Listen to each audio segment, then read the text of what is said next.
मैं हरियाणा से हूँ और हरियाणा के गवर्नमेंट कॉलेजेस में इंग्लिश टीच करता था। 11 साल पहले रिटायर हो गया और साइकिलिंग मेरा पैशन है। एक किस्म से सोशल कॉज के लिए काम भी करता रहता हूँ। मेरा पूरा नाम है प्रोफेसर देश धनखड़ और मैं अब पंचकुला में रहता हूँ और mountain biking, cycling in the mountains, पहाड़ों में साइकिल चलाना मेरा सबसे ज़्यादा एक शौक़ है।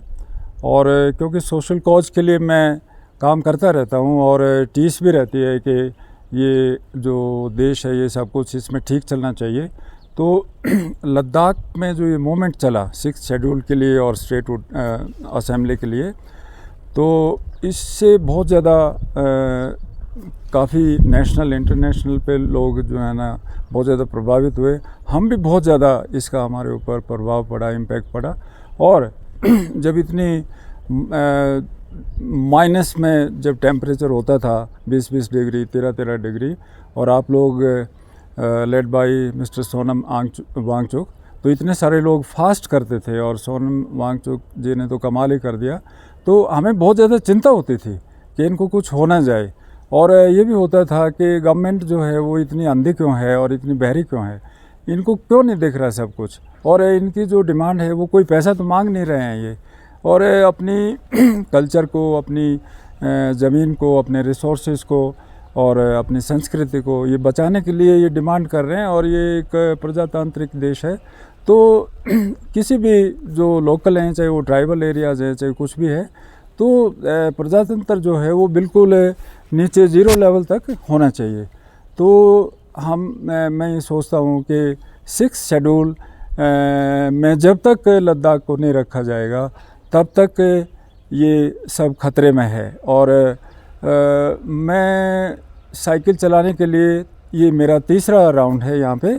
अब की बार तो खैर मैं लद्दाख को सपोर्ट करने आया हूँ, लेकिन पहले 2 बार मैं मनाली से खारदुंगला और कारगिल से वाया जंस्कार और मनाली भी कर चुका हूँ।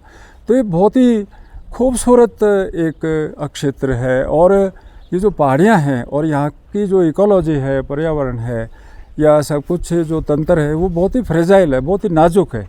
तो इसमें अगर कॉरपोरेट आ जाएगा और माइनिंग वगैरह शुरू हो जाएगा, बहुत बड़े बड़े सोलर पैनल्स यहाँ पे लगा दिए जाएंगे पावर जनरेट करने के लिए, तो ये सब बर्बाद हो जाएगा। मैं समझता हूँ कि माइनिंग के लिए आप एक हिल को ब्लास्ट करना शुरू कर दीजिए और ये इतनी रेतीली हिल्स हैं, ये सारी गिर जाएगी। और यहाँ का जो वाटर बॉडीज है, छोटे छोटे नाले आते हैं ऊपर से, उनके ऊपर लोगों का जीवन निर्भर है। मैं देख रहा था गांव में, जहाँ भी ऊपर से थोड़ा सा भी अगर नाला आया है वहीं पे एक गांव बस गया है, छोटा सा 10-15 घर का, या 20-50 आदमी वहाँ पे रहते हैं और अपना गुजारा करते हैं। ये एक बहुत ही पीसफुल स्टेट है और we should be proud of it. मैं ये देख रहा था कि पूरी मेरी जितनी भी साइकिलिंग की यात्रा थी श्रीनगर से और लद्दाख तक 450 किलोमीटर मैंने साइकिल चलाई। बहुत सारे लोगों से मैं मिला, बहुत सारे गांव में से मैं गुजरा। एक भी आदमी मैंने कोई ऊंची आवाज़ में बोलता नहीं सुना, एक आदमी झगड़ा करता नहीं, कोई बहस नहीं, कुछ नहीं। इतने शांति प्रिय लोग हैं, अपना धर्म या अपना जो जीवन है अपने तरीके से एक जी रहे हैं। तो भारत को एक गर्व होना चाहिए, और मैं ये कहता हूँ क्योंकि ये नॉर्थ ईस्ट में है भारत के, ये भारत का एक ताज है, तो इसको मतलब इसको सुरक्षित रखना बहुत ज़्यादा ज़रूरी है। वैसे भी बॉर्डर एरिया है, और बॉर्डर एरिया में अगर आप जो वहाँ के लोकल लोग हैं, अगर गवर्नमेंट की मदद नहीं करेंगे, देश की मदद नहीं करेंगे, तो हमेशा ये बॉर्डर तो खतरे में ही रहेगा। तो इसलिए मैंने ये समझा कि मैं भी अपना थोड़ा सा योगदान साइकिल चला के और इस अभियान में दे दूं, तो इसलिए मैं यहाँ पे आया। सर, अभी आपने साइकिल चला के कहाँ तक जाना है? मैं यहाँ से कल जाऊँगा हाइमिया से न्योमा से हानले, और हानले से मेरा इरादा है कि मैं जो हाईएस्ट मोटरेबल रोड है उमलिंगला पास, जिसकी हाइट है 19,000 समथिंग फीट, तो वो मेरा करने का एक सपना है। क्योंकि मेरी उम्र भी अब थोड़ा बढ़ती जा रही है, अभी तक तो स्टेमिना बढ़िया है, तो ये सपना मेरा अब तो पूरा हो जाएगा। कल मैं उसके लिए निकल रहा हूँ। मैं एक बात इसमें और जोड़ना चाहता हूँ कि चलो ये तो मेरा मेन जो उद्देश्य था वो लद्दाख में जो ये 6 शेड्यूल के लिए और प्रजातंत्र के लिए यहाँ पे अभियान जो चल रहा है उसके सपोर्ट में मैं आया, लेकिन साइकिल को प्रमोट भी मैं कर रहा हूँ मेरे अपने उदाहरण से। 70 साल का मैं हो गया, अगर मैं इतने बड़े बड़े पास चढ़ सकता हूँ तो इसका मतलब साइकिल जो है वो आपको बहुत ज़्यादा स्वस्थ, बहुत ज़्यादा फिट और बहुत ज़्यादा ताकतवर रखती है। तो इसलिए मैं एक मैसेज देना चाहता हूँ कि लोगों को साइकिल अपनानी चाहिए और जहाँ भी मौका मिले साइकिल का प्रयोग करना चाहिए। गाड़ी है, मोटरसाइकिल है, उसको कम यूज़ करना चाहिए। उससे जो है क्लाइमेट चेंज भी हो रहा है और एटमॉस्फेयर का जो टेम्परेचर है, तापमान है, वो भी बढ़ता जा रहा है और वो सभी के लिए एक हानिकारक है। लोग बीमार भी पड़ रहे हैं और बेवजह वेट भी बढ़ रहा है। एक सर्वे में पढ़ रहा था अभी कि भारत की जो जनसंख्या है उसका 25%, 1/4 हर 4 में से 1 आदमी जो है वो ओबेसिटी से ग्रस्त है। मतलब वो बहुत मोटा हो गया और उसको बहुत ज़्यादा बीमारियां मतलब लगी हुई हैं। शहर ऑन एन एवरेज जो है 40% जो जनसंख्या है भारत की वो ओवरवेट है। उनका वज़न मतलब जो नॉर्मल है, सामान्य वेट होना चाहिए उससे ज़्यादा है। और शहरों में तो ये जो वेट है वो 60 से 70% तक ओवरवेट लोग हैं। और हॉस्पिटल्स में दवाइयों की दुकान पे सबसे ज़्यादा आपको भीड़ देखने को मिलेगी। अगर हम स्वस्थ रहेंगे तो राष्ट्र तरक्की करेगा, परिवार भी सुखी रहेगा और उतना ज़्यादा खर्चा नहीं होगा। तो मैं इसको भी प्रमोट कर रहा हूँ।